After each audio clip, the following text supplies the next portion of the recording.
Well, I made it. The second crossbow season begins. This afternoon I'm wearing this ridiculous costume, even in a blind. Let's see how we make out.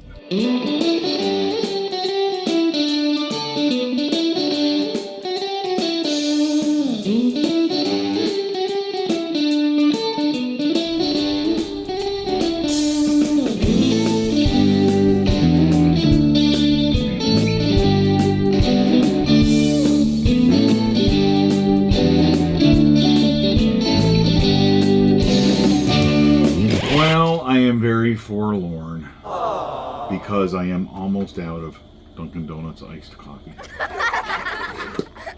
But just as importantly, Genevieve showed what happened. Bunjie the Third suffered an accident at my hands last night. It's entirely my fault. I blew the string clean off that poor guy. I broke the string and everything. And what happened was dry fire. What happened was this. I got all done hunting on the first day of the second crossbow season, right? The Pennsylvania rifle season. Got all done. I waited till after dark. Legal shooting light had ended, so we're half an hour past sunset, right at the end of the day. And I pulled out my arrow, put that back in the quiver, and I took my decocking arrow that I made out of a 2219 Easton here. This is an aluminum arrow, which is a real durable, real good pick, right, for a decocking arrow. Got the thumper on the end there. It had other veins on it, but I had to cut the nock out. And I cemented in a new nock right here, but I had to cut it out because I couldn't get it out. So I cut it off with a hacksaw, cemented it in. I had to refletch it. And refletched it nice. I put red and white on there so it would match the Deathstalker arrows that I'm used to using. But if you notice the difference, these are two whites and a red cock vein. This is two reds and a white cock vein. Just out of habit, I get out of the blind and dark. Can't really quite see what I'm doing. And there were deer coming in, so I didn't want to put my headlamp on. I got all kinds of excuses, but this is totally my fault. I pulled this arrow out and looked at it, and I just real quick put a red one down. I saw this white one right here, and I saw a red one. I put that down, slid it in here, and you can see what happened. The nock was cockeyed, so it never seated. I pushed it all the way back, and I looked at it. I remember looking at it and everything.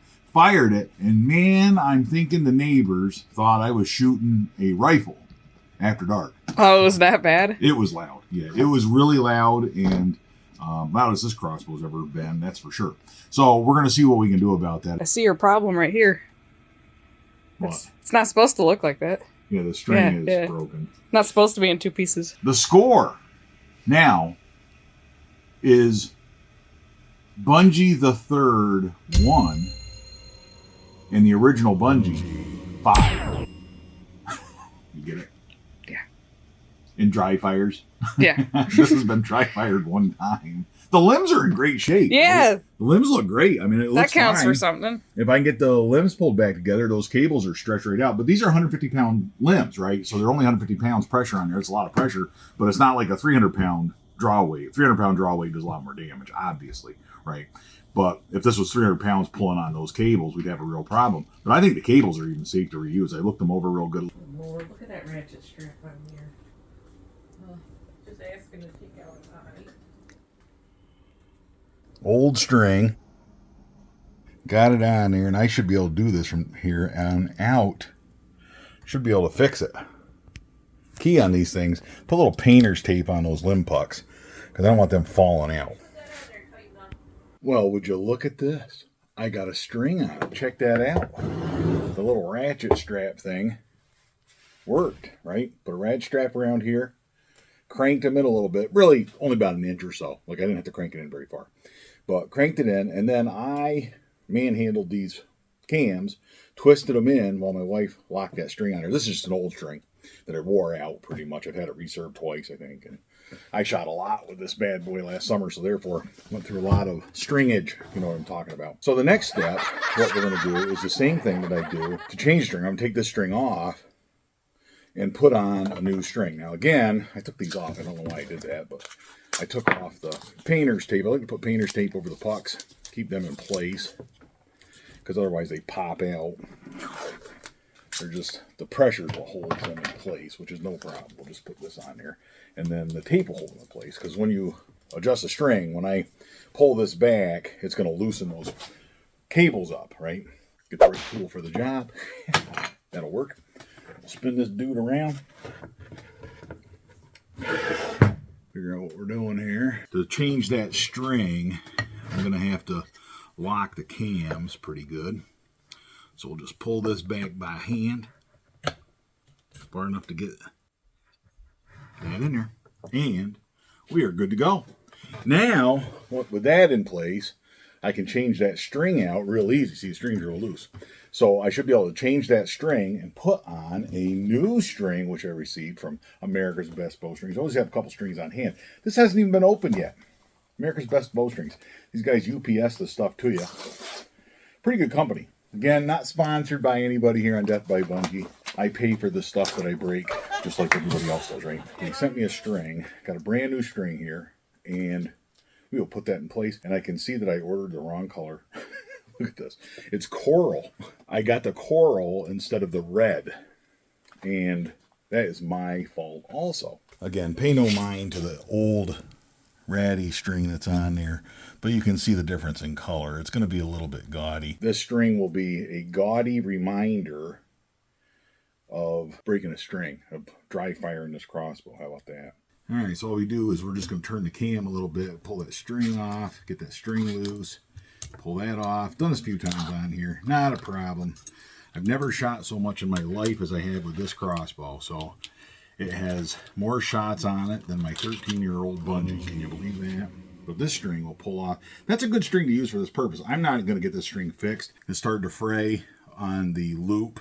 So I'm just going to leave it for, and it would have to be reserved and everything, but I'm just going to leave that, hang that over here out of the way in case I need another string for temporary usage or something like that.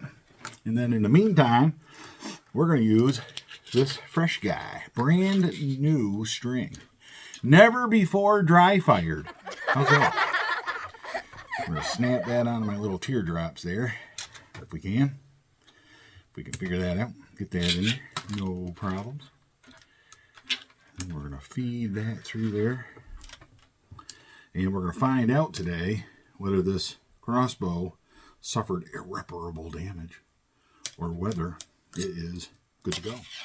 And there's only one way to find out. You can, well, there's two ways to find out. One, you could x-ray it, right? That would be one way. But I don't have an x-ray machine or anything like that.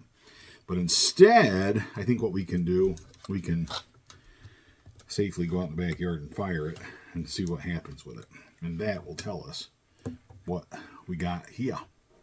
Get that behind the bumpers. That goes right on here. That looks pretty good, I think. Looks like a good looking string. So then we'll pull this dude back, this new string, make sure it's seated properly, get our pucks in place, everything's happy. The cables, one of the cables came out. Let's fix that first. No problem. Cables are happy. They're right where they want to be. I can feel the wax on those cables. My stuff that I got from Scorpyd. And then we'll pull this back, pull that out, let the string go forward. Everybody's happy. Look at that, change the string on my compound crossbow. What do you think of that? I wanted to match the Scorpyd, you know.